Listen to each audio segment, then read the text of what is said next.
Hi, my name is Olivia, and today's video is going to be an ebook library tour, or a What's on My Kindle Paperwhite. I've already filmed a tour of my physical bookshelves, and I'll link that up above, so feel free to check that out if you're interested. But today's focus is going to be entirely on my digital book collection, specifically my Kindle books. Earlier this week, I decided to take advantage of Amazon's Prime Day deals and upgrade my Kindle Fire from 2015 to a brand new Kindle Paperwhite. While I loved reading on my Kindle Fire, it was struggling over the past 6 or 7 months with respect to its battery life.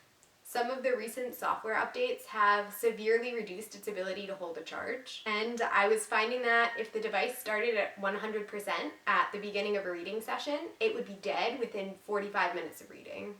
I wasn't enjoying being constantly tethered to an outlet while I was reading, and I also wasn't enjoying the glare on the screen when you were reading in direct or even indirect sunlight. I found that a combination of factors was making me very reluctant to pick up my Kindle Fire, and I wasn't reading as much as I would have liked. So I figured it was time to invest in a new Kindle, and I ultimately settled on the Kindle Paperwhite. I purchased the 8GB Wi-Fi only version, and I'm planning to remove books from the device as needed if I ever need to free up space in the future. Compared to the Kindle Fire that I was previously reading on, I love how thin and lightweight the Paperwhite is. It's incredibly comfortable to read with, and with the e-ink technology, it's easy to forget that I'm reading an ebook instead of a physical book. My old Kindle Fire is considerably bulkier and more heavily weighted, and holding onto it started to feel a bit uncomfortable and awkward after an hour or two of reading. One of my only complaints with the Kindle Paperwhite is a bit of lag that occurs intermittently when using the touchscreen. This might be visible while I'm going through my ebook library, and it's just something to keep in mind if you're thinking about purchasing one. I'm also not quite sure how I feel about the sleep button being located on the bottom of the device. I haven't had any trouble with it so far, but I'd imagine that it would be fairly easy to accidentally press if you're reading in certain positions. I opted to purchase the Kindle at a discounted price in exchange for receiving special offers on the device. I haven't yet decided whether I'm eventually going to fork over $20 to remove special offers, but so far, they haven't been particularly intrusive or interruptive of the reading experience. Let's get started with my ebook library tour. I've taken the time to organize some of my books into collections, so let's start with my classics. Many of these were free downloads or available through Kindle Unlimited, which you get a free trial of whenever you purchase a Kindle device. The first book on my list is The Adventures of Oliver Twist by Charles Dickens, A Christmas Carol by Charles Dickens, The Strange Case of Dr. Jekyll and Mr. Hyde by Robert Louis Stevenson, Wuthering Heights by Emily Bronte, Jane Eyre by Charlotte Bronte, A Tale of Two Cities by Charles Dickens, Great Expectations by Charles Dickens, Dracula by Bram Stoker, The Wonderful Wizard of Oz by L. Frank Baum, David Copperfield by Charles Dickens, Bleak House by Charles Dickens, Northanger Abbey by Jane Austen, Emma by Jane Austen, Mansfield Park by Jane Austen, Persuasion by Jane Austen, The Phantom of the Opera by Gaston Leroux, Peter and Wendy by J. M. Barrie, Pride and Prejudice by Jane Austen, Anna Karenina by Leo Tolstoy, 20,000 Leagues Under the Sea by Jules Verne, The Idiot by Fyodor Dostoevsky, The Brothers Karamazov by Fyodor Dostoevsky, The Call of the Wild by Jack London, The Works of Edgar Allan Poe, 1984 by George Orwell, The Handmaid's Tale by Margaret Atwood, The Picture of Dorian Gray by Oscar Wilde, The Adventures of Sherlock Holmes by Arthur Conan Doyle, The Odyssey by Homer, A Doll's House by Henrik Ibsen, The Aeneid by Virgil, The Iliad by Homer, A Midsummer's Night's Dream by William Shakespeare, Othello by William Shakespeare, Twelfth Night by William Shakespeare, and As You Like It by William Shakespeare. And returning back to my library, let's then head into the textbooks collection. These are all textbooks that I've used recently for college, and I definitely prefer to have them in digital copy instead of lugging around a 300 or 400 page book with me. Going through these quickly, I have Human Molecular Genetics, The Twilight of Cutting, Brock Biology of Microorganisms, and University Physics for the Physical and Life Sciences.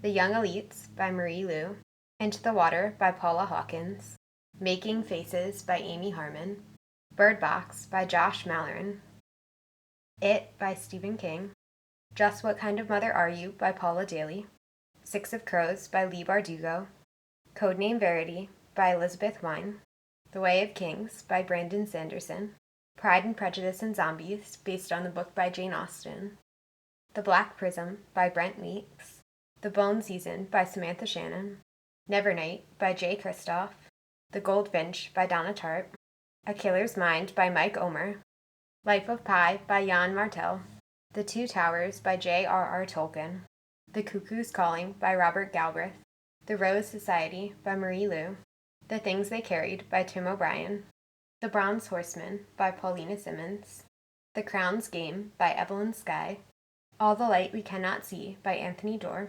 Stranger Child by Rachel Abbott, Poison Study by Maria V. Snyder, Queen of the Tearling by Erica Johansson, Rogues by Gillian Flynn, Patrick Rothfuss, Connie Willis, Neil Gaiman, Joe Abercrombie, Scott Lynch, and George R.R. Martin, Three Dark Crowns by Kendare Blake, The Name of the Wind by Patrick Rothfuss, A Shadow Bright and Burning by Jessica Cluess, This Savage Song by Victoria Schwab, Stalking Jack the Ripper by Carrie Maniscalco, The Kind Worth Killing by Peter Swanson, The Last Jew of Treblanka by Chill Rachman, Sleeping Beauties by Stephen and Owen King, Pines by Blake Crouch, Wayward by Blake Crouch, Nemesis by Brendan Reach, Her Every Fear by Peter Swanson, The Slow Regard of Silent Things by Patrick Rothfuss, Neverwhere by Neil Gaiman, The Lies of Locke Lamora by Scott Lynch, The Poppy War by R.F. Kuang,